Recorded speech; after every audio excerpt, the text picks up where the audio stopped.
what air supply will I need for my air wipe system?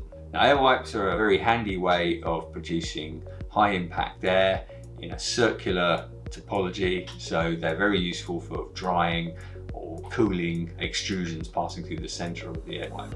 But how much air do they actually need to work? They run on compressed air. Compressed air can be expensive, so we need to ensure that they're efficient.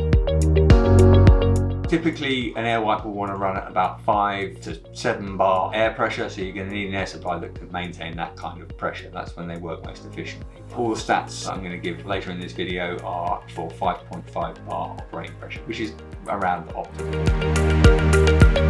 So the air consumption is based on the circumference of the inner ring. So the bigger the air wipe, the more air we need to use. This will vary between 1.3 and 0.24 nominal meters cubed of air per hour per millimeter of the circumference. And the smaller blades, the smaller air wipes, will have the higher consumption per millimeter.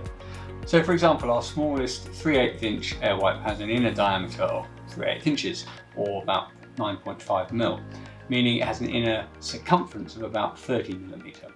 So the air consumption of this 3/8 inch air wipe is 38 nominal meters cubed an hour, meaning that the air consumption per millimeter is 1.3 nominal meters cubed per hour per millimeter. A mid-sized 3-inch air wipe has an inner circumference of 238 millimeters and consumes 67.92 nominal meters cubed an hour, meaning it consumes 0.29 nominal meters cubed an hour per millimeter.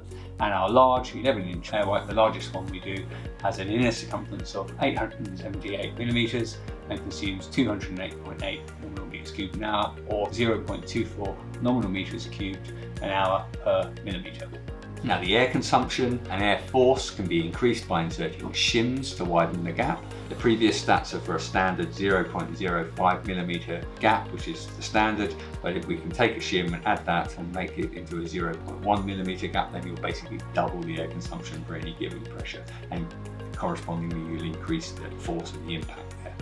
Now, what's interesting is that the amount of air actually moved by the air wipe can be up to 30 times the amount of compressed air used. And this is because the air wipe induces a large Coanda and Venturi effects, which sucks in the surrounding air and trains it into the stream, and this greatly enhances the impact and force of the system. So you're getting an awful lot more out of that valuable compressed air than you would be without using an air wipe type system.